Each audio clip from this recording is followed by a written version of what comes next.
Hello my dear students, I welcome you all beta. Today we are going to discuss next topic beta drawbacks of valence bond theory. Valence bond theory की drawbacks हमें discuss करनी है कि क्या drawbacks है बेटा इसकी. No doubt valence bond theory explain very well about shapes or geometries of different complexes, no doubt beta. But there are certain limitations. कुछ limitations हैं VBT की जो ये एक्सप्लेन नहीं कर पाए.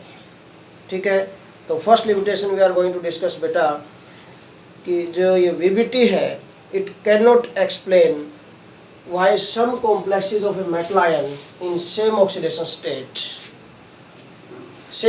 स्टेट में जो कुछ कॉम्प्लेक्सेस हैं किसी मेटल आयन के, these are low spin mean inner orbital complexes, but in the same oxidation state some other complexes are high spin, or we can say बेटा outer orbital complexes.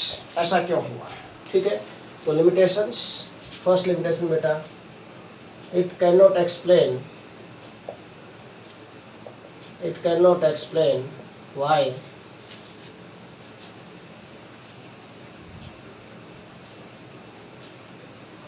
some complexes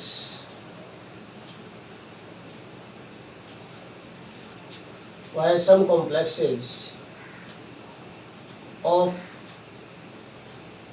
a metal ion are low spin,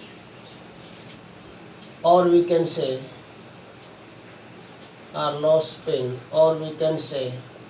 inner orbital complexes, but some other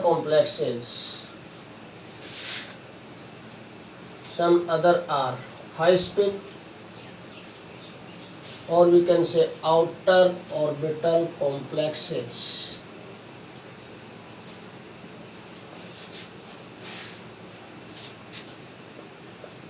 In the same oxidation state of the same metal ion in the same oxidation state. ऐसे clarify कर देते हैं बिल्कुल इसको. of the same metal ion in the same oxidation state. भाई point क्या है कि कोई भी मेटल हमने चूज किया है उस कॉम्प्लेक्स में वो मेटल आयन की फॉर्म में प्रेजेंट होगा, तो उस मेटल आयन के उसी सेम ऑक्सीडेशन स्टेट के अंदर सेम मेटल आयन के सेम ऑक्सीडेशन स्टेट के अंदर कुछ कॉम्प्लेक्सेस तो कैसे होते हैं, लो स्पिन होते हैं, और कुछ कॉम्प्लेक्सेस कैसे होते हैं बेटा, हाई स्पिन होते हैं. व्हाई इट इज सो, ऐसा क्यों होता है, इसके बारे में थ्योरी कुछ भी एक्सप्लेन नहीं कर पाए. ठीक है ना बेटा. लो स्पिन मीन इनर ऑर्बिटल. लो स्पिन क्यों बोला गया इनर ऑर्बिटल कॉम्प्लेक्सेस को? हमने कहा था कि इनर ऑर्बिटल कॉम्प्लेक्सेस में क्या होता है बेटा, हाइब्रिडाइजेशन क्या बन जाती है, D2sp3 अगर मान लिया कोऑर्डिनेशन नंबर 6 है तो सपोज अंदर के d ऑर्बिटल यूज होते हैं हाइब्रिडाइजेशन में. ओके, और आउटर ऑर्बिटल में बाहर के d ऑर्बिटल यूज होते हैं. क्यों इनर ऑर्बिटल में अंदर के d ऑर्बिटल यूज क्यों हुए थे? क्योंकि पेयरिंग हो गई थी. पेयरिंग होने से बेटा minimum number of unpaired electrons are there, so these are called बेटा low spin mean minimum unpaired spins है वहाँ पर, इसलिए इसको low spin वर्ड यूज किया गया यहाँ पर. ओके, बिल्कुल पजल नहीं होना. इसी तरह आउटर ऑर्बिटल कॉम्प्लेक्सेस को हाई स्पिन कॉम्प्लेक्सेस क्यों बोलते हैं बेटा यहाँ पर? क्यों? क्योंकि मैक्सिमम इलेक्ट्रॉन्स क्या रहते हैं बेटा यहाँ पर, अनपेयर्ड रहेंगे, पेयरिंग नहीं होती आउटर ऑर्बिटल कॉम्प्लेक्सेस में. मिनिमम चांसेस होंगे पेयरिंग होने के, तो मैक्सिमम चांसेस होंगे अनपेयर्ड इलेक्ट्रॉन रहे वहाँ पर. सो व्हाट हैपेंड बेटा, तो हाई स्पिन बोला क्योंकि मैक्सिमम स्पिन्स आर अनपेयर्ड, तो high spin complexes. Okay, for example है ना, हमने डिस्कस भी किया था बेटा कि हम ले लेते हैं CONH36 ये लिया हमने कॉम्प्लेक्स बेटा 3 पॉजिटिव, और एक ले लेते हैं बेटा COF6 3 नेगेटिव. ये दो कॉम्प्लेक्स लिए. इन दोनों के दोनों कॉम्प्लेक्सेस में बेटा जो कोबाल्ट की ऑक्सीडेशन स्टेट है this is +3. Oxidation state of cobalt is +3 in both of these complexes. बेटा oxidation state of cobalt is +3 दोनों के दोनों में। बट फिर भी जो फर्स्ट वाला कॉम्प्लेक्स है बेटा, this is low spin, mean we can say inner orbital complex है, हमने डिस्कस किया था थ्योरी में, एग्जांपल लिए थे बेटा। बट सेकंड वाला जो कॉम्प्लेक्स है बेटा, this one, this is high spin complex, high spin complex, और वी कैन से बेटा आउटर ऑर्बिटल कॉम्प्लेक्स। ऐसा क्यों हुआ, ये थ्योरी एक्सप्लेन नहीं कर पाई, और इस पॉइंट को एक्सप्लेन नहीं कर पाए बेटा, so it becomes limitation of this VBT, VBT की लिमिटेशन बन गई बेटा ये। ओके, अब ऐसा क्यों हुआ था, अब इसमें एक और पॉइंट है ना, हाइब्रिडाइजेशन का पॉइंट भी उठाया जा सकता है कि ऑक्सीडेशन स्टेट सेम है सेंट्रल मेटल एटम की, है ना, और बेटा फर्स्ट कॉम्प्लेक्स है, इसकी जो हाइब्रिडाइजेशन है वही दिस इज लॉस, तो लो स्पिन कॉम्प्लेक्स इनर ऑर्बिटल है, तो क्या बना था D2sp3 हाइब्रिडाइजेशन है, हाइब्रिडाइजेशन है, बट इसकी sp3d2 हाइब्रिडाइजेशन है, वाई, ठीक है ना, ऐसा ही बोल सकते हैं कि हाइब्रिडाइजेशन अलग आई है, कोऑर्डिनेशन नंबर सेम है, ऑक्सीडेशन स्टेट सेम है, बट फिर भी डिफरेंट हाइब्रिडाइजेशन है और डिफरेंट टाइप के कॉम्प्लेक्सेस बन रहे हैं। Why it is so, this theory was unable to explain. Okay, now second limitation बेटा, कि मैग्नेटिक बिहेवियर है predicted by VBT is sometimes misleading. Magnetic behaviour हम कैलकुलेट करते हैं, मैग्नेटिक मोमेंट हम कैलकुलेट करते हैं बेटा डिफरेंट सब्सटेंसेस का, ये भी कई बार क्या होता है, मिसलीडिंग होता है, मीन हम जो सोचते हैं वैसा नहीं आता है, ठीक है ना, तो ये भी एक लिमिटेशन बन गई। The magnetic behaviour, the magnetic behaviour predicted by VBT is also misleading in some complexes, is also misleading in some complexes। कुछ complexes में मैग्नेटिक बिहेवियर भी मिसलीड कर जाता है, जो आना चाहिए वो नहीं होता है, ठीक है। तो इसके लिए हम क्या एग्जांपल ले सकते हैं कि बेटा सपोज निकल के +2 ऑक्सीडेशन स्टेट में कॉम्प्लेक्सेस लेते हैं, okay, square planar complexes, square planar complexes, okay, for example बेटा square planar complexes of nickel 2 positive. Yes, निकल का एटॉमिक नंबर बेटा क्या होता है, यू नो वेरी वेल, निकल का एटॉमिक नंबर 28 होता है बेटा, 3d8 4s2, यही बनेगा, ये 4p, 3d में 8, 1 2 3 4 5 ऑर्बिटल्स हैं, इसका एक ऑर्बिटल है, इसके 3 ऑर्बिटल्स हैं p के बेटा, यहाँ पर 3d8 बोल रहा हूँ मैं, है ना, 2 2 4 2 6 7 8, 8 इलेक्ट्रॉन ये हो गए, 2 इसके ये हो गए, +2 ऑक्सीडेशन स्टेट में जाएंगे तो व्हाट हैपेंस बेटा, ये 2 इलेक्ट्रॉन रिमूव हो जाएंगे, ये दोनों इलेक्ट्रॉन कट जाएंगे यहाँ पर, तो क्या बन जाएगा 3d8, ये बन गया यहाँ पर। Okay, now this is 3d8, निकल 2 पॉजिटिव इलेक्ट्रॉन कॉन्फिगरेशन आ गई 3d8। अब बेटा स्क्वायर प्लेनर कॉम्प्लेक्सेस में क्या होता है बेटा, स्क्वायर प्लेनर कॉम्प्लेक्सेस में क्या होती है, hybridisation for square planar complexes क्या होती है, you know very well, hybridisation क्या होनी चाहिए इनके लिए, that is DsP2, this is the hybridisation for all square planar complexes, ये होनी चाहिए हाइब्रिडाइजेशन बेटा। ओके, अगर ये हाइब्रिडाइजेशन होगी तो इसका मीनिंग क्या है, 1d orbital should vacant. Okay, तो हो जाएगा, कोई दिक्कत नहीं है, देखो यहाँ पर तो ऐसा ही लग रहा है ना, this electrons get paired up, जैसे लिगेंड अप्रोच करेंगे 1 2 3 4 5 5 ऑर्बिटल, ये 1 ऑर्बिटल, ये 3 ऑर्बिटल, तो इसके हो गए बेटा, तो electrons get paired up, pair up हो जाएंगे, देखिए दिस, ये बन गई हाइब्रिडाइजेशन बेटा, this becomes hybridisation DsP2, DsP2 hybridisation, ये हाइब्रिडाइजेशन बन गई। इसका मीनिंग क्या बेटा, अगर इस पॉइंट को हम देखें यहाँ पर कि all square planar complexes of nickel in +2 oxidation state are diamagnetic। सारे के सारे क्या होना चाहिए? Diamagnetic। This means all square planar complexes of nickel 2 positive should diamagnetic।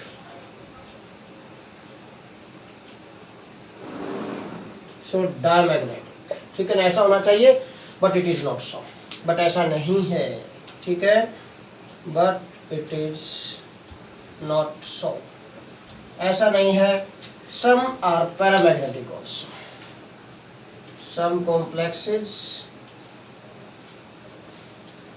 Of nickel 2 positive are paramagnetic, ठीक है। कुछ कॉम्प्लेक्सेस ऐसे निकल 2 पॉजिटिव के are paramagnetic. Some complexes of nickel 2 positive are paramagnetic in nature. बेटा ये paramagnetic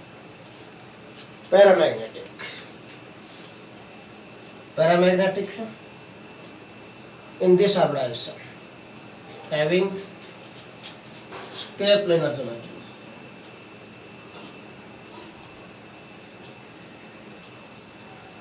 having square planar geometry mean ऐसे complexes भी हैं बेटा, कुछ कॉम्प्लेक्सेस जिनकी ज्योमेट्री स्क्वायर प्लेनर है, निकल 2 पॉजिटिव के कॉम्प्लेक्सेस हैं, ठीक है ना, और वो पैरामैग्नेटिक है। सो मिसलीड कर गया, मिसलीड हो गया बेटा, मैग्नेटिक बिहेवियर भी मिसलीड हो गया यहाँ पर कि उन कॉम्प्लेक्सेस की वजह से हम तो सोच रहे थे कि ds2 हाइब्रिडाइजेशन होगी निकल 2 पॉजिटिव में तो इलेक्ट्रॉन पेयर अप हो जाएंगे और डायमैग्नेटिक होगा, बट ऐसा नहीं हुआ। कुछ कॉम्प्लेक्सेस हैं जो निकल के +2 ऑक्सीडेशन स्टेट में और स्क्वायर प्लेनर ज्योमेट्री है उनकी भी, but these complexes are paramagnetic. कैसे हुआ? In these complexes what happens बेटा कि 1 इलेक्ट्रॉन फ्रॉम दिस, इसका मतलब पेयरिंग नहीं हुई, पैरामैग्नेटिक है इसका मीनिंग पेयरिंग नहीं हुई, कि 1 electron from this 3D get excite and enter in बेटा 4p में एंटर कर जाएगा,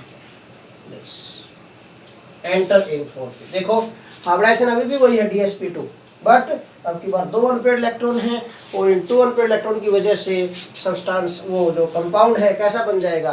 पैरामैग्नेटिक हो जाएगा, वो कॉम्प्लेक्स पैरामैग्नेटिक हो जाएगा।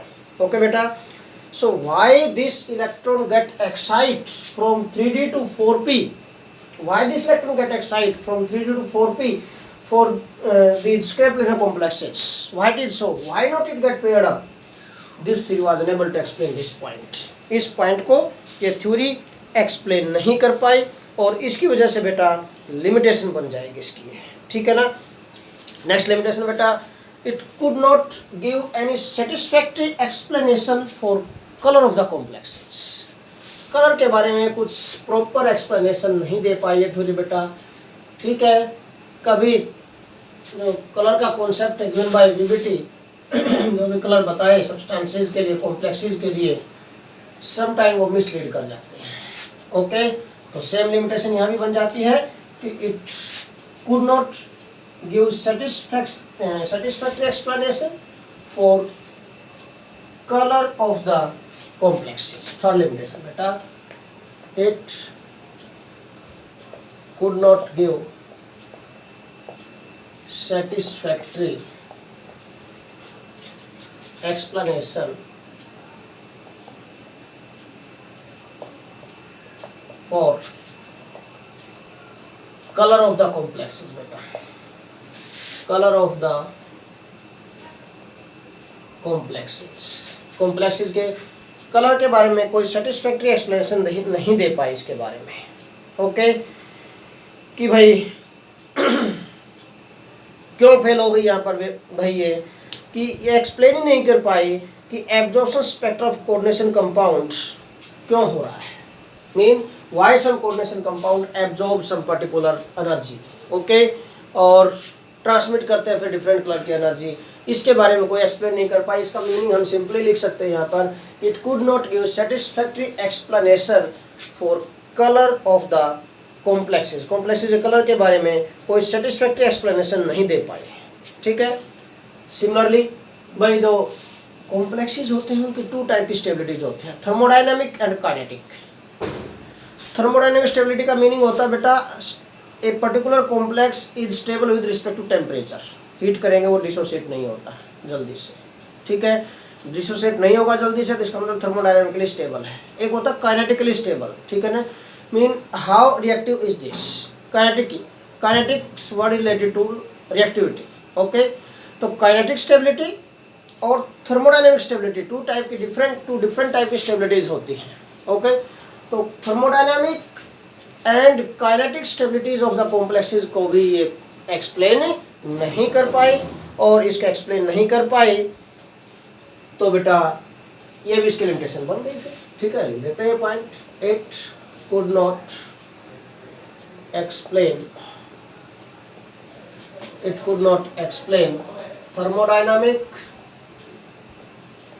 thermodynamic and kinetic stability of complexes, और कोऑर्डिनेशन कंपाउंड्स बोल दो, coordination compounds. In coordination compounds को ही क्या बोलते हैं बेटा, बार बार पहले भी बोलता है मैं, कॉम्प्लेक्सेस बोलते हैं। कॉम्प्लेक्स वर्ड आप यूज कर सकते हैं या फिर कोऑर्डिनेशन कंपाउंड्स, दोनों ठीक हैं, ऐसा कोई प्रॉब्लम नहीं है यहाँ पर, ओके। फिर भाई एक और पॉइंट कि कुछ कॉम्प्लेक्सेस में पेयरिंग हो जाती है, कुछ कॉम्प्लेक्सेस में पेयरिंग नहीं होती, what is so mean ligand की नेचर के बारे में नहीं बता पाए, इट डज नॉट गिव और it does not explain weak and strong ligands, है ना। कुछ लिगेंड्स वीक होते हैं, कुछ लिगेंड्स स्ट्रॉन्ग होते हैं, उनके बारे में ये एक्सप्लेन नहीं कर पाई, या हम बोले कि उनके बारे में डिस्टिंग्विश नहीं कर पाए, डिस्टिंक्शन नहीं कर पाए, ठीक है ना। तो fifth, it does not, distinction करती नहीं है इनके बीच में, it does not distinguish weak and strong field ligands. Weak और स्ट्रॉन्ग लिगेंड्स के बारे में कोई डिस्टिंक्शन नहीं कर पाई ये, ठीक है, कि वीक लिगेंड्स क्या होते हैं, स्ट्रॉन्ग लिगेंड्स क्या होते हैं, ठीक है, इनके बारे में कुछ डिफरेंस नहीं बता पाई थ्योरी। तो ये भी क्या बन जाएगी इसकी, ये लिमिटेशन बन गई बेटा इसके, ओके। भाई जो मैथमेटिकल ट्रीटमेंट है, हम फॉर्मेशन ऑफ कॉम्प्लेक्सेस करते हैं, मैथमेटिकल ट्रीटमेंट होता है बेटे का, ओके। इन मैथमेटिकल ट्रीटमेंट बेटा it assume A number of assumptions, ठीक है, अजम्पशन मानी गई है, ए नंबर ऑफ अजम्पशन इन्वॉल्व की गई है वहाँ पर, it involves A number of assumptions in mathematical treatment. So limitation, इतने अजम्पशन क्यों मानी गई, है ना, कोई फेयर कॉन्सेप्ट क्यों नहीं दिया गया उसके थ्रू, अजम्पशन के बेस पर ही क्यों एक्सप्लेन किया, ठीक है ना। तो it in mathematical treatment, in mathematical treatment it involves a number of assumptions, it involves a number of assumptions, ठीक है ना। और जितनी ज़्यादा assumption लेंगे बेटा लिमिटेशन तो बढ़ती ही जाएंगी, ठीक है, कोई एग्जैक्ट पॉइंट नहीं आता जंक्शन से, तो इट बिकम्स लिमिटेशन, ये भी इसकी लिमिटेशन बन जाएगी बेटा। नेक्स्ट पॉइंट बेटा हम डिस्कस कर सकते हैं यहाँ पर कि एक्सपेरिमेंटली ऑब्जर्व वैल्यूज हैं जो मैग्नेटिक मोमेंट की, in some cases are not equal to बेटा कैलकुलेटेड वैल्यूज, है ना। नंबर ऑफ अनपेड इलेक्ट्रॉन कितने आए, उनके थ्रू क्या मैग्नेटिक मोमेंट आएगा according to the formula n/n+2 whole square root bm, okay. तो एक्सपेरिमेंटली ऑब्जर्व वैल्यूज जो मैग्नेटिक मोमेंट की हैं वो कोइंसाइड नहीं करती हैं calculated values by valence bond theory. तो अगर not in all complexes, in some complexes, कुछ कॉम्प्लेक्सेस में ऐसा होता है, ठीक है। तो दिस ऑल्सो बिकम्स लिमिटेशन, ये भी लिमिटेशन बन जाएगी, ठीक है। सेवंथ मैं लिमिटेशन जो ले रहा हूँ इसकी, इन सम कॉम्प्लेक्सेस, ठीक है, और इन ए नंबर ऑफ कॉम्प्लेक्सेस ऐसे बोल सकते हैं, इन ए number of complexes, the calculated values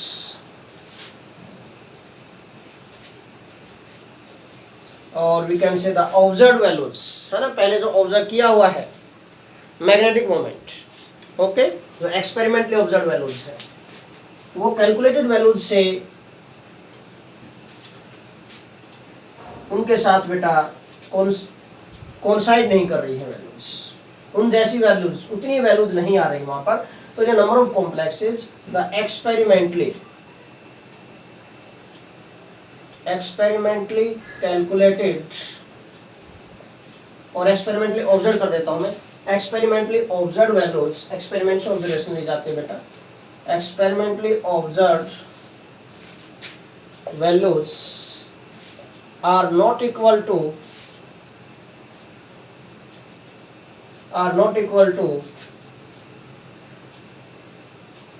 the values of magnetic moment,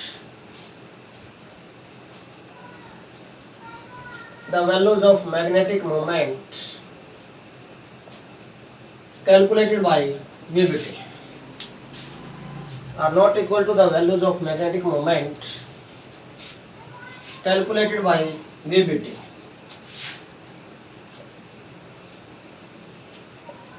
calculated by VBT, ठीक है। जो VBT से हमने वैल्यूज कैलकुलेट की मैग्नेटिक मोमेंट की, वो एक्सपेरिमेंटली ऑब्जर्व वैल्यूज के इक्वल नहीं आती है, और इसकी वजह से ये बेटा लिमिटेशन बन जाएगी इसकी, ठीक है, इसकी वजह से लिमिटेशन बन गई और वैल्यूज इक्वल नहीं आएंगे भाई, डिफरेंस रह गया मतलब वैल्यूज में वहां पर, ओके, और डिफरेंस रहने की वजह से जो एक्सपेरिमेंटली ऑब्जर्व की गई वैल्यूज उसके इक्वल आनी चाहिए थी ना वैल्यूज थ्योरेटिकली भी, बट ऐसा नहीं हुआ, so it also becomes limitation, ठीक है ना। So these are the limitations, ये सारी की सारी लिमिटेशंस थी बेटा VBT की वैलेंस बॉन्ड थ्योरी की, ठीक है। तो this is all about today's lecture, thanks a lot.